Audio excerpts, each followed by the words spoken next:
Coming up this morning, JoyNews investigations reveal, aside from the increasing cost of treating water polluted by irresponsible mining, the Ghana Water Company's treatment process cannot remove poisonous heavy metals from water pumped to homes across the country.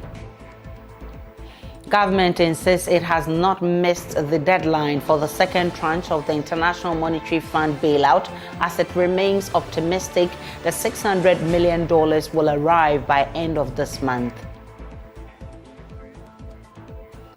Plus, in Fansipim School, courts parent support to provide power for the school as the government payment default plunges the school into debt. There was struggle to purchase power. This year alone, from January to October 31st, we have spent 204,000 cedis on prepaid. We have more as the headmaster warns of major disaster if help doesn't come quickly. Plus, this morning, the new Patriotic Party has fired 4 of its members for publicly endorsing an independent candidate other than its flag bearer, Mahama. We have details of that statement for you on JoyNews Desk. My name is Aisha O'Brien. Let's settle for the details.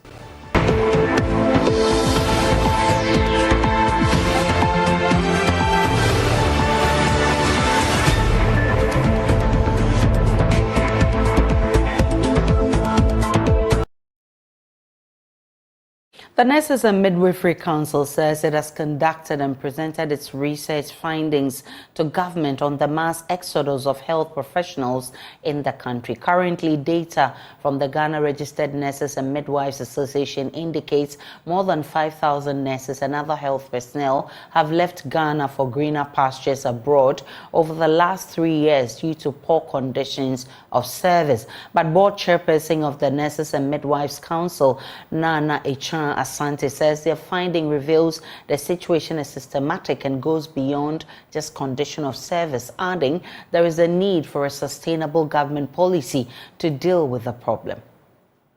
We need to take this seriously. It's not a joke.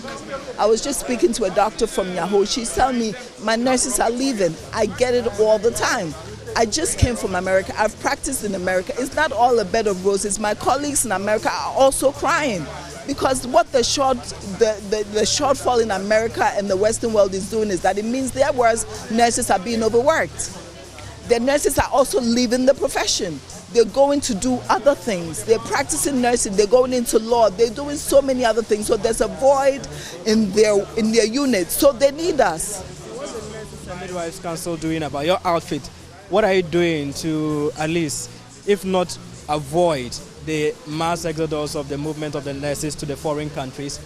At least, what are you doing about it? Or is it the case that you are helpless? So we're not helpless, we're a voice. So as I said, we've conducted research. Now we have a better understanding of what's pushing, and it's not always the money. So what I know government is in the process of coming up with a policy. We are at that table. We've submitted our research findings so that when people start talking, it's not just about money, because money, we all know we can't all of a sudden triple or quadruple the pay that we're giving the nurses. But in the meantime, the things that we can do about the conditions, having the access to the equipment that they need, building up professional, giving avenues for growth within that professional, those other things, those soft things, how could we make it better? So, like the keynote speaker said, we've been at the table to inform the policy. So the policy that's been made has the voice from NMC and the nurses included in the overall policy. The situation is not different in the private sector, as the Private Health Facilities Association of Ghana calls on government to put in place strategic measures beyond the rhetoric. Dr. Ohene Kwabena Safo is vice chairman of the Greater Accra chapter of the association. The brain drain is serious. You have nurses moving, you have doctors moving. A time will come, and if we don't take care, we might be importing practitioners. Already, there's a huge doctor to patient gap, and this is widening day by day as our doctors move out. In my circles, out of 5 colleagues, medical practitioners who finished medical school, I'm the only one in Ghana now.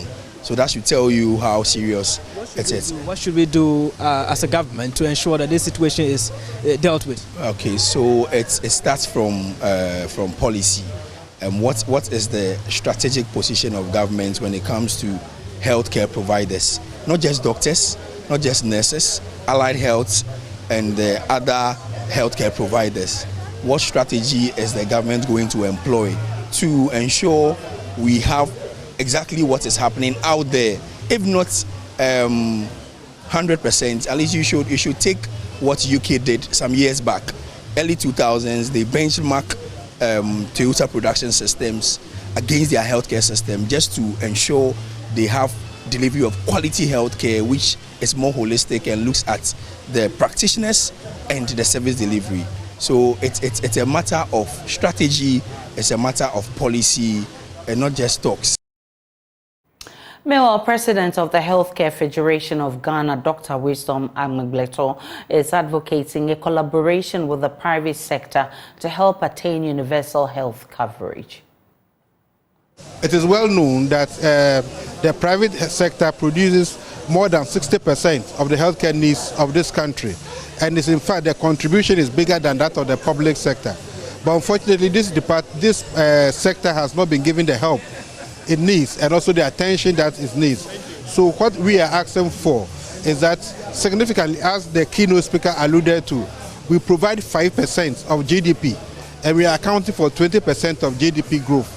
And this has a great potential and promise for this country, not for individual players, but also the country as a whole. So we want more collaboration with the government or the public sector to be able to help achieve the goals of the universal health coverage. Well, still on health, former President John Mahama has added his voice to calls for government to pay nursing trainee allowances. According to the trainees, the government is yet to honor its promise for the past 2 years. In the wake of the delay, trainees at the Krobo Nursing and Midwifery Training College have rendered an apology to John Mahama for rejecting his campaign policy of replacing allowances with student loans. In the letter read openly in the presence of the former president, the students said they fell for empty campaign promises by the NPP. Nana Ojima is on the Building Ghana tour of the NDC to the Bono East region and has filed this report.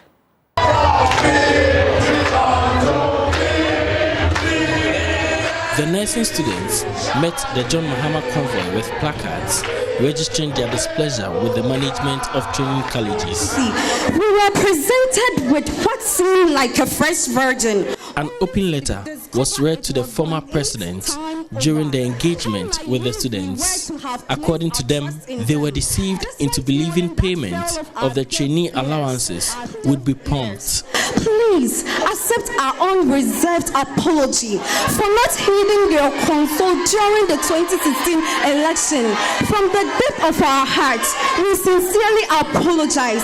Your throat, your patrol, your dear, your pleading. Please forgive us. The students feel frustrated by the failure of the government to pay the trainee allowances for close to 2 years. The allowances was a scam to us that we will get alawa. And since we came, we have not even received it. We have not received it. This is my second year in this school, but I have not seen anything like alawa. Me, I'm a third-year student. I haven't received one since I came. We have waited, we haven't received anything yet. Nanado and Baumia said they will pay the allowances. I beg you, Nanado and Baumia, if you are hearing me, we are here in Krobo, nursing training school. They said 2 years now you haven't paid them the allowances. Let the alawa come. Wherever you are, Krobo nursing trainees are begging you, let their alawa come. In explaining the decision to cancel the nursing trainee allowances, the former president noted the policy was to channel the resources towards improving the health training sector.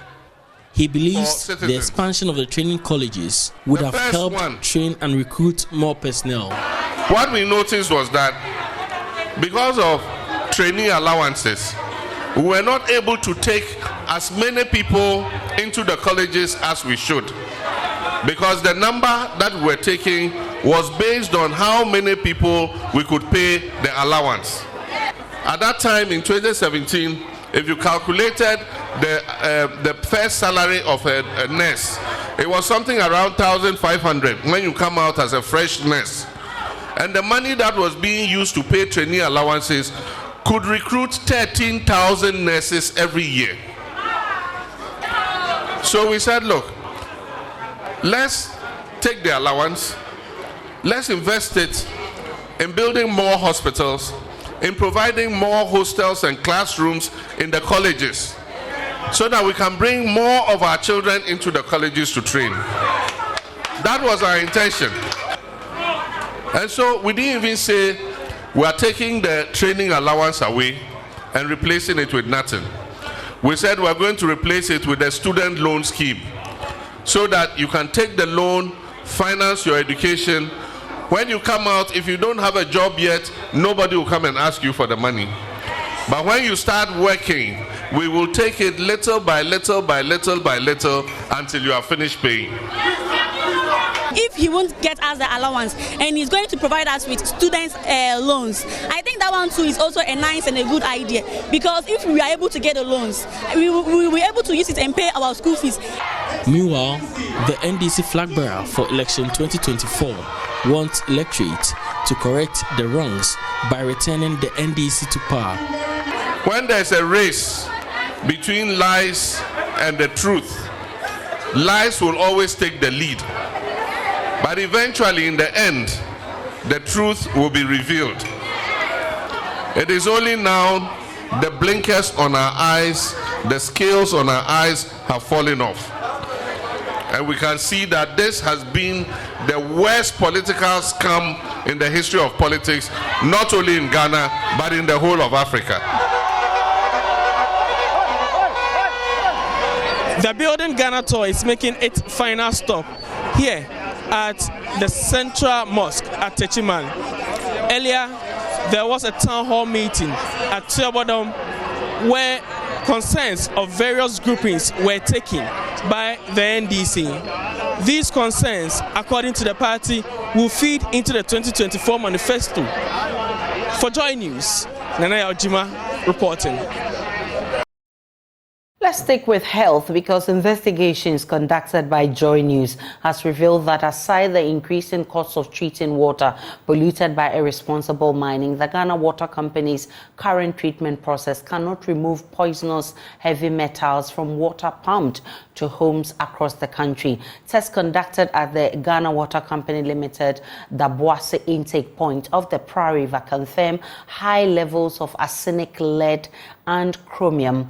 Erastus Asaridonko has been speaking to experts on whether the company's current treatment process is capable of removing these poisonous metals. Here are excerpts of the part 3 of his documentary Poison for Gold, showing today at 8:30 p.m.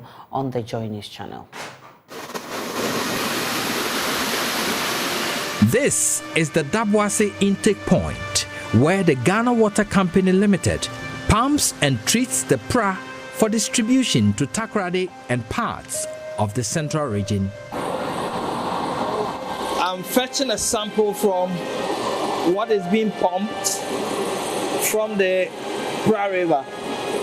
Samples fetched from the Pra at the Daboase headworks of the Ghana Water Company tested positive for 0.288 milligrams per liter of arsenic, 0.186 of chromium, and 0.57 milligrams per liter of lead, all above the safety levels for these poisonous metals. But can the Ghana Water Company's treatment process eliminate the presence of poisonous heavy metals? We took a trip to the Materials Engineering Department of the College of Engineering, KNUST, to speak with Engineer Dr. Benetta Kumsen. She has been researching into heavy metal removal from water using nanotechnology mineral waste reprocessing, minerals processing, and waste management. Some suspended solids have the ability to remove heavy metals. A typical example is the iron oxide or iron oxide based materials. So for instance, if you have magnetite, maghematite, which is more like an oxidized form of a magnetite, it has the ability to remove these. So once these are the kind of suspended solids we have in the system, they would interact with the heavy metals in there and would certainly have some, or undertake or undergo some sort of adsorption in the system.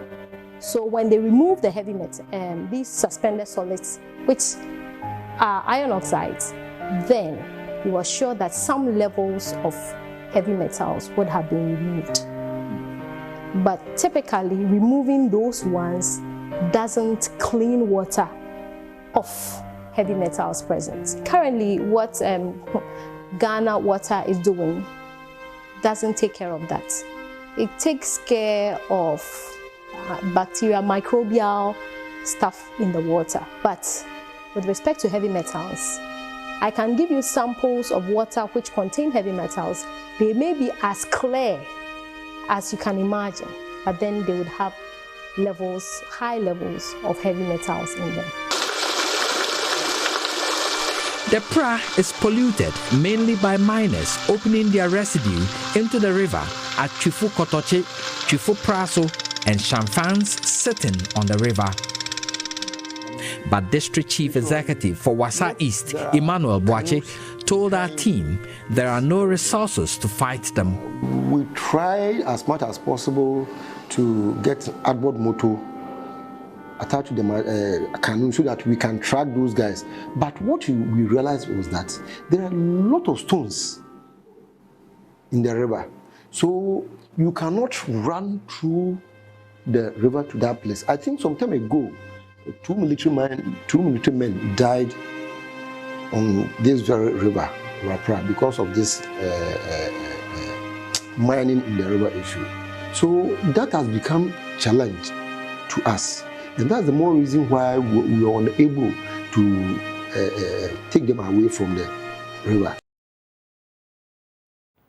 Let's have a conversation now. I've been joined by the senior lecturer and head of department of the Global Health School of Public Health at the KNUST, Dr. John Amoisi. Also joining me is Professor Chris Gordon. He's an environmental scientist with special interest in biodiversity. And I've also been joined by Stanley Mate, who is communications manager of the Ghana Water Company Limited. I'm grateful, gentlemen, for your time. Let me begin with you, Dr. Amoisi.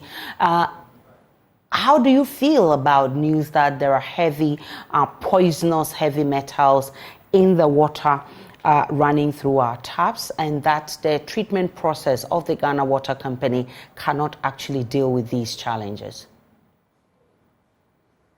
No, thanks, Aisha, for having me, and greetings to colleague panelists and to all those viewing this morning. It's a really important issue that has come up, heavy metals in water.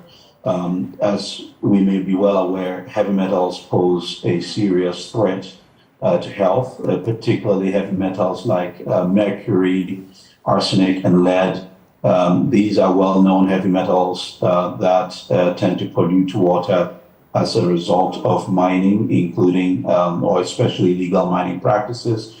Some of the impacts that heavy metals can have on health include congenital anomalies, cancers, and several other very negative effects. And perhaps the most concerning of these are the cancers and the congenital anomalies, that is, the results or impact on fetuses, which can lead to malformations in children when they are born.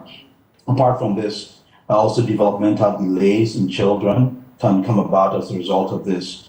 Now, there is what we call acute heavy metal poisoning and more sort of chronic, where you're exposed to this on a routine basis. And water, which is something that you consume on a regular basis, can be an easy source of chronic heavy metal poisoning. So it's worrying. Now, on the side of the Ghana Water Company, obviously, I don't work there, but and I believe they can speak directly to this, but the Ghana Water Company is able to detect the presence of heavy metals. This is very clear. The challenge is their ability to remove these heavy metals. It's important to recognize that there are levels of heavy metals in various waters. You don't want any of this. The concern is the threshold at which they may be. My understanding currently is that the threshold for heavy metals in the water that is produced by the Ghana Water Company has not been breached. What this means is that the heavy metal levels are currently not at the point where they pose a serious health threat. The reason why the alarm bells are being sounded, and rightly so, is because we've seen a consistent increase in these levels, suggesting that sooner than later the thresholds may be exceeded, which will make the water unwholesome for consumption. And if the Ghana Water Company does not have the capacity to remove these heavy metals, then we're pretty much screwed. What that means is that our water will not be fit for consumption. So it's really important that the noise is made now. So one, the pollution can stop, and two, the Ghana Water Company can be provided with the tools that they need to remove these heavy metals, especially when they start approaching the threshold for which it would be totally unsafe for drinking. Well, we do not know yet if we've gotten to that level, and thankfully the Ghana Water Company is with us. They will be talking for themselves to tell us where we are right now. But let me bring in Professor Gordon. High levels of arsenic, lead, chromium are what we found in the water currently running through our taps. What are the dangers associated with drinking water polluted with these poisonous heavy metals? Okay, thank you for having me on the program, and I would like to first re-emphasize the point that has been made. We do not want heavy metals in the water, period. But at this point in time, the water that we are getting from Ghana Water Company does not exceed the WHO limits. So the water from Ghana Water Company at source is safe. You shouldn't be alarmist about this, especially as what has happened is the cost of treatment that we used to do with alums and the type of material is no longer effective with the amount of loading that we have in the water of sediments and heavy metals. So the Ghana Water Company has had to move to polymers which are a lot more expensive, but at the same time, we do not want Ghana Water Company to increase the price of water. So they're in a difficult situation there. But again, let's look at the issue that you asked me to talk to. We are talking about concentrations which are very small, very, very little, which can impact on these human health through long-term chronic effects, apart from the acute that has been mentioned already. What do we understand by a low level? Well, if you had a line of tankers from Accra to Tema, water tankers, and you dissolved 1 cube of sugar and spread that water among all those tankers, you would actually be reaching the levels that heavy metals can have an impact on people. So the levels are very low to cause impact, and this is made worse by two things. One is biomagnification, that is through the food chain, the quantum of heavy metals that the person ingests through food increases. And the other is bioaccumulation, where the heavy metals end up in parts of the body and keep on increasing. Mention has been made to the fact that if you have mothers who are eating fish or shellfish that contain methyl mercury, you can have impact on the unborn infants' growing brains and nervous systems. You find that this affects their ability to think, their memory, attention, fine motor skills, visual spatial skills, basically they are disadvantaged from birth. And if you have intergenerational impact, you find that the communities will have lower and lower intelligence and will not be passing the standard exams, not through any fault of their own, but basically because their brains were damaged before birth. Now, the impacts you have on methylmercury poisoning, first of all, it affects everybody of all age. You don't have, it's not just children, it's everybody. You can have loss of vision, you can have tingling around the mouth, feet, lack of coordination, impairment of speech, hearing, walking, muscle weakness. When it goes to lead, first of all, there's no level of lead that does not cause problem. And the lead is accumulated in the brain, liver, kidneys, and bones. It's stored in the teeth.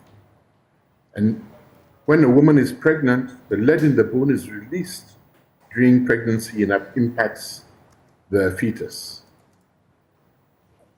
It's estimated that approximately 30,000 lives in Ghana were lost as a result of pollution. So that's about 16% of all deaths annually as a result of pollution. So the other question you asked is, how do we deal with this? First of all, I think we need to explore some of our locally available materials to solve this. Experiments have been done in several universities, including KNUST, on how to use biochar, use natural clays and mineral deposits that we have in abundance, indigenous technologies using clay filtration at point of use, all of which will remove heavy metals from the water. But it's also important to realize that prevention is better than cure. We don't wait for the water to be poisoned before we start throwing our arms in the air. The previous report said this is an issue, but unfortunately, they did not explore what is the alternative.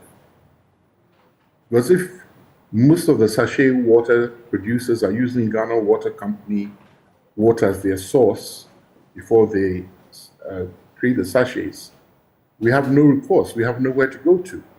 So we have to stop contamination of our water bodies. We need to test the wells and boreholes, especially those in the mining areas, to see how far they're exceeding the limits. And we need to raise awareness of the impacts of heavy metal pollution, especially in those communities that are high in galamsey activity. We also have another source of lead and heavy metals, and that is from the processing of e-waste. I know government has tried to make some improved measures to prevent this, but we still do not appreciate the long-term impacts all of these pollutants are having on our populations. In such a way, we are mortgaging the future of our children because of short-term greed and commercial gain. It's something that we need to address as soon as possible, and this is something that has to be done nationally. I don't think we should focus on any one particular entry point into the system, because we're also getting heavy metals and pesticides through the consumption of food. We need to take a step back and have a holistic solution on how do we reduce the amount of pollution that we are getting in our bodies. Thankfully, Stanley Mate is here with us. Stanley, you've had cause to complain about some of these pollutions in the source, the source of water you treat for us to get flowing in our taps. What is our situation as we speak?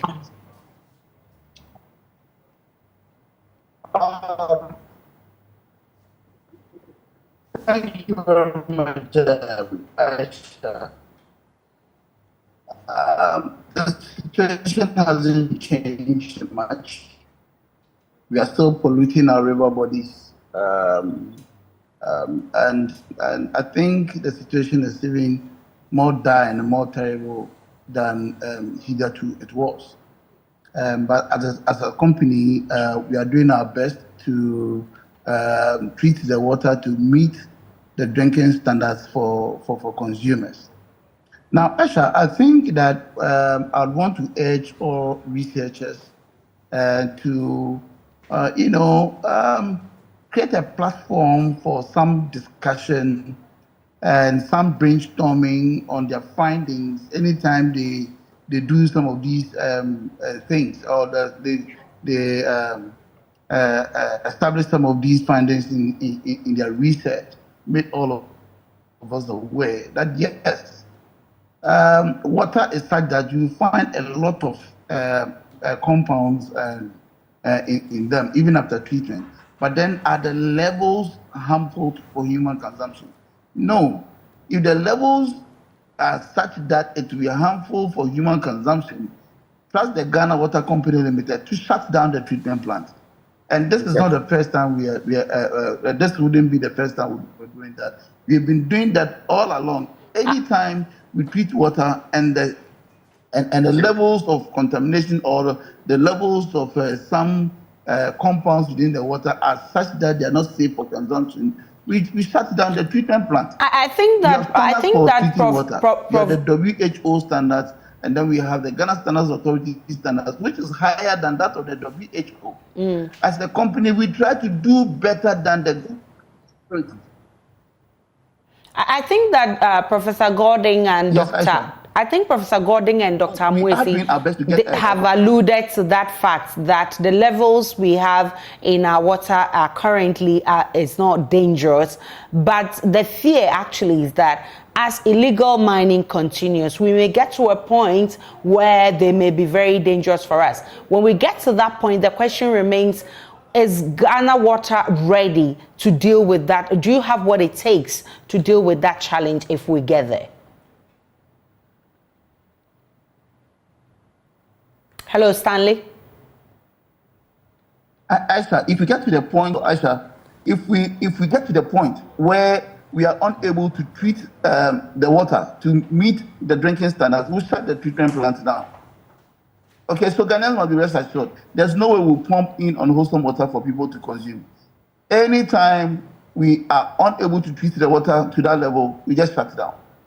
And this must be a caution to all of us. And then those who are involved in the Galamsey, the few of them shouldn't put all of us into this mess.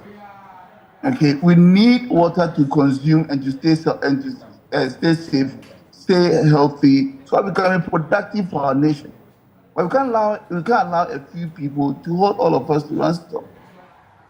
Seriously, per our policies, if we cannot meet the standards, we shut it down.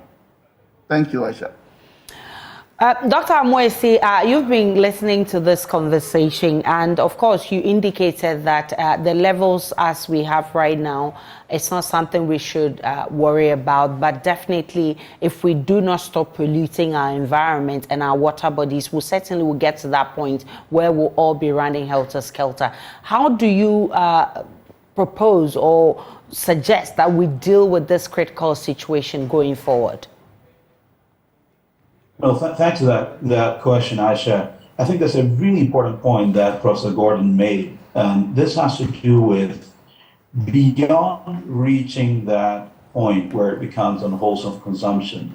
And Stanley has also clearly reiterated what we both said earlier, which is that the Ghana Water Company at this stage is not at a point where the water is unwholesome for consumption, and they will not supply water when it's unwholesome for consumption. The good thing is that they have the equipment to be able to detect the levels. This is assured.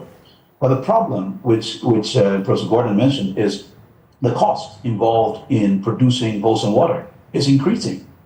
And if the cost is going up, we already know the economic situation, the cost of production goes higher, it has implications, especially for those in the lower socioeconomic brackets. It has implications for the cost of doing business and so on and so on. So and so on and so forth. So one may argue that the so-called gains from mining will be completely eroded by the costs that would be incurred in trying to purify this water. To the solutions which you asked about, Professor Gordon also mentioned again that we have some locally appropriate technologies to be able to do this, which can chelate some of these, or shall I say, to use a layman's term, to amass together some of these heavy metals and take them out. Very simple, cheap. This is the time to explore some of these. And then also, the next step will be to equip the Ghana Water Company with the tools that are needed should we exceed these thresholds to be able to remove these heavy metals. The wiser thing to do will be primary prevention. Stop the water from getting polluted. This problem is not only in Ghana. Even in the US, they've had serious problems with water flowing from taps, which is contaminated with heavy metals. They've had congenital anomalies and big problems, health issues with water that has been contaminated. So far in Ghana, we've not had any water coming from our taps that has these heavy metals. So what you're doing right now, Aisha, is part of the solution. Start making noise now, because otherwise we are mortgaging our future big time and it will not be worth it. I'm grateful, gentlemen, for your time. Dr. John Amoisi, Senior Lecturer and Head of Department of Global Health, School of Public Health, KNUST. Professor Chris Gordon is an environmental scientist with special interest in biodiversity, and we're also joined by Stanley Mate, who is Communications Manager for the Ghana Water Company Limited. That documentary actually shows at 8:30 p.m. on the JoyNews channel. Do make a date. Let's get on to other stories. Government insists it has not missed the target of the IMF bailout. It is unclear when the IMF board will approve the release of the money, but speaking on the probe last night, Minister of State at the Finance Ministry, Dr. Amin Adams, maintains there's no delay, as he assures the money is expected between last week of November and first week of December. We're hoping to have this agreement soon, and the next tranche should happen in the last week of November to the first week of December. Last week of November to the first week of December. That's when we are getting the next 600 million tranche? That is dependent on when the fund board sits and approves it, but we don't expect it to go beyond that. Well, we are confident of getting the approval because we have done our part. And remember, when we signed the staff level agreement, the IMF MD indicated in a press release that Ghana has done its part. We have done our part. And therefore, we are waiting for our creditors to also do their part. And the indication we are getting is that they will do their part. And they will do it successfully and favorably for Ghana to secure the second tranche. We'll be bringing you more on this IMF discussion on midday. Now, let's get to Cape Coast, because Mfansipim School is now cutting the help of parents to bail them out of the power crisis after the government defaulted on payments. Headmaster of the school, Ebenezer Kobne Edo, in a speech at the school speech and prize giving day, revealed the school is in distress and can currently not afford to pay electricity bills. He disclosed that out of 204,000 cedis accumulated between January and October this year, the government has only paid half, with an outstanding amount of 115,000 Ghana cedis. Listen. We don't have enough furniture in the classrooms. Currently, we need 250 monodesks to ensure that our students are well seated. These students are using battle chairs in the classrooms, which is not comfortable. Headmaster of Mfansipim School, Ebenezer Kobne Edo, sharing some of the challenges the school has been grappling with, ranging from the payment of prepaid to the general issues of infrastructure. He wants parents in the various houses of the students to lend their support. High cost of electricity. Seven, we are on prepaid. And we always struggle to purchase power. This year alone, from January to October 31st, we have spent 204,000 cedis on prepaid. Fortunately, the government has given us 89,000 Ghana cedis, leaving 115,000 cedis. This is indeed very worrying and frustrating as a school. Installation of solar panels on various blocks would be a better option for us. Meanwhile, I wish to call on all parents of various houses to support the purchase of power in these houses. Presiding Bishop of the Methodist Church Ghana, Right Reverend Dr. Paul Kwabena-Boafo, wants management of the school to continue to maintain the standards and the principles of the school. But to always be a standard here at all times, and the board would want to plead with the management that our Christian values, our Christian principles are not left behind. Even in this age where we seem to acquire knowledge at the expense of morality, we pray that Mfantsipim will stand tall and churn out, nurture students who will come out with a heart, who will come out with a love for nature, who will come out with a love for humanity, who will come out with a love that is beyond the artificial intelligence. Emuba 93 and head of the Medical Intensive Care Unit at the Kolebu Teaching Hospital, Dr. Yao Oforiejeyi, want the educational system to be more inclined towards technology so the country's industrialization drive could be supported. We must move beyond short-term fixes and embrace a holistic approach that equips our students with the skills and knowledge needed to navigate our ever-evolving digital landscape. It is imperative that we introduce digital technology at the early stages of education during the formative years of our children when their cerebral capacity has no limits. It is not enough to simply introduce technology in our classrooms. We must empower our educators with the tools and training necessary to maximize its potential. The Mfantsipim School has been holding its 147th anniversary that got many old students and the various stakeholders of the school joined them to take stock of the activities of the school in the course of time. Reporting for JoyNews, Richard Kwejenyako.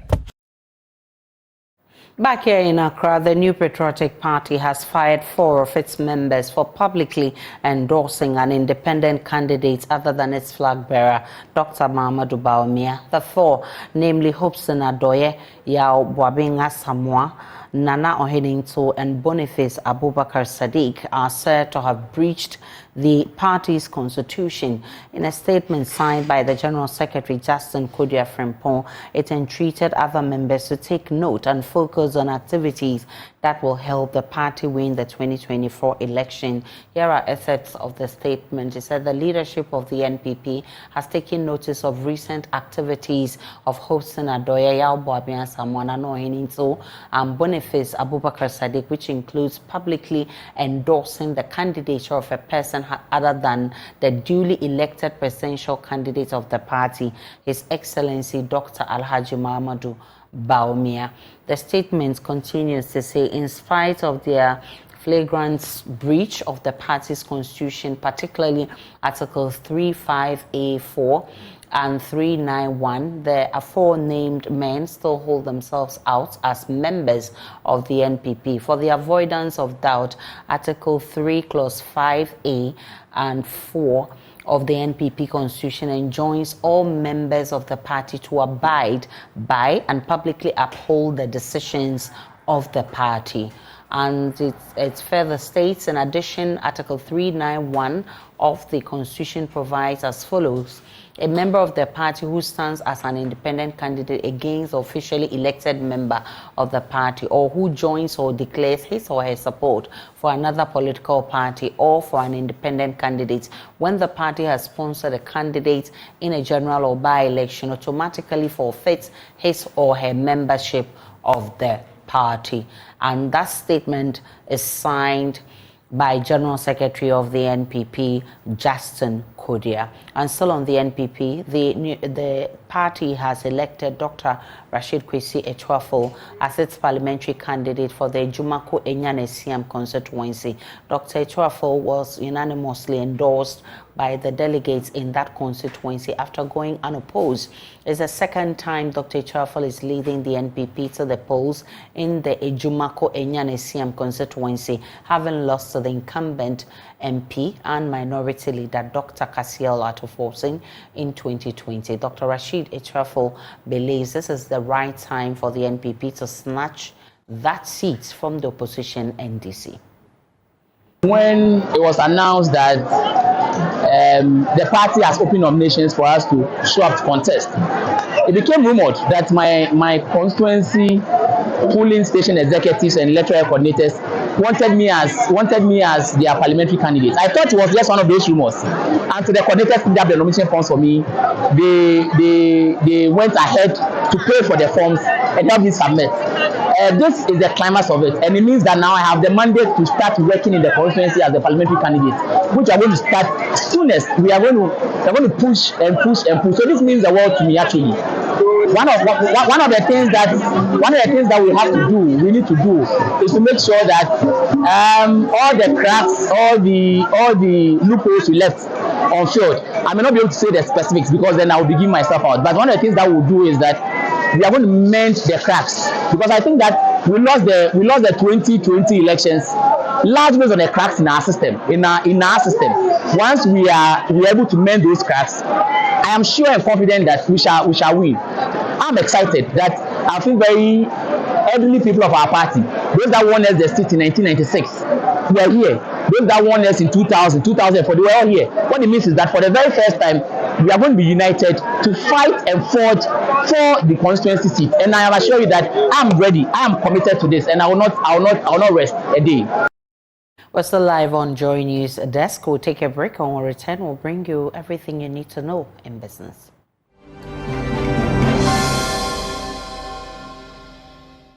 Hi, good morning. Welcome to Business. My name is Darryl Kwao. AngloGold Ashanti Obuasi Mine is investing in educational development within its catchment by creating a rich pool of human resources for the mine's sustainability and other services necessary for development.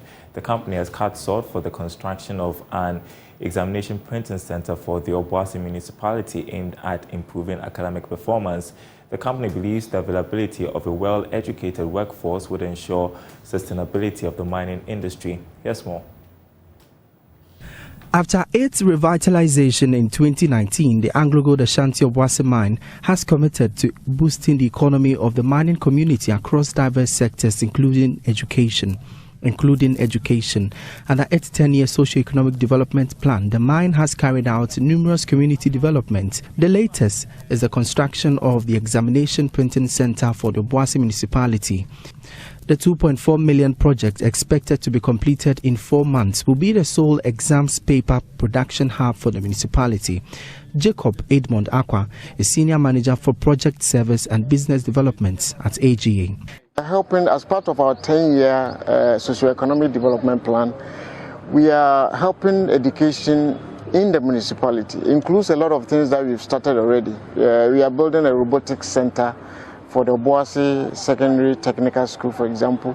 We are also training teachers in many leadership programs.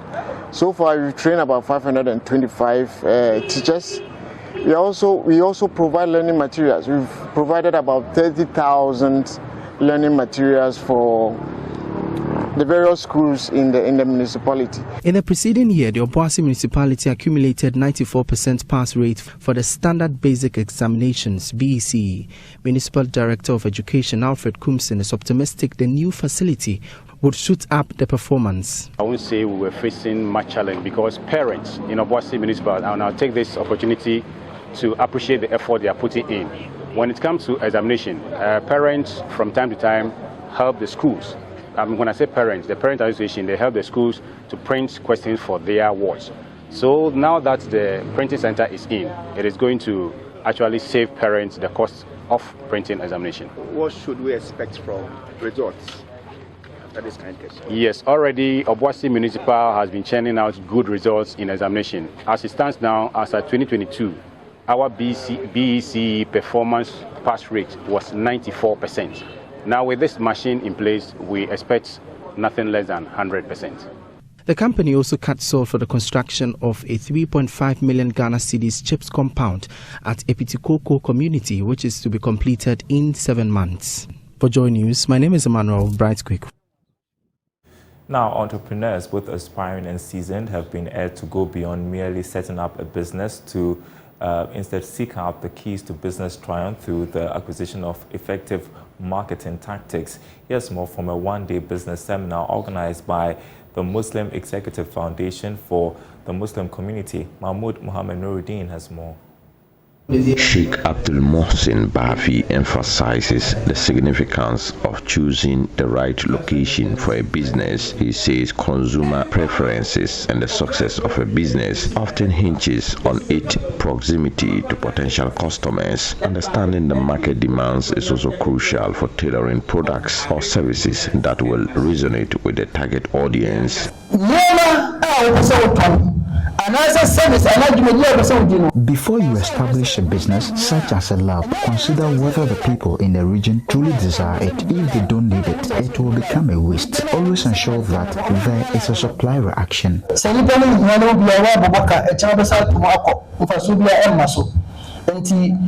sure that there is a response for demand.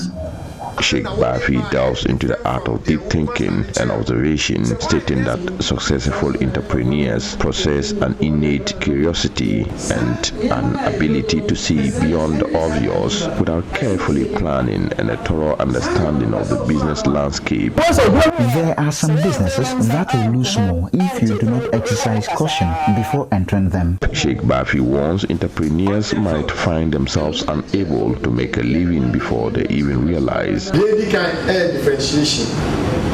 The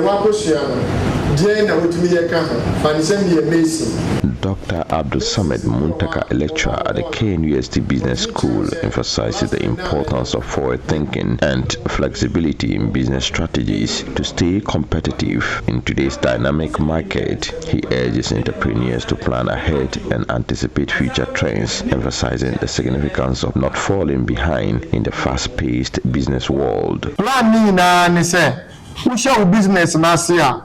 Be rigid about what you must do and what you must avoid. You don't have to interject after putting up these ideas. Just ensure it functions properly. For example, if it is a requirement that you do not sell on credit, be certain that you do not default, even through family members.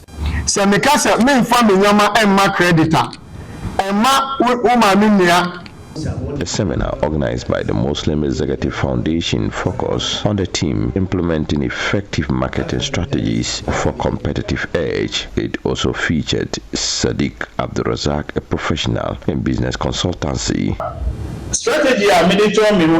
In a business setting, you must be strategic so that you don't mistakenly copy someone. You don't start a business because someone else is doing it. You have to know your path and what you want to achieve.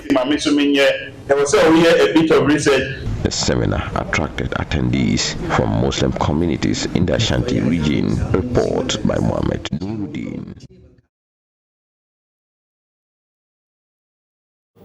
And that's it for this segment. I shall be back to wrap up.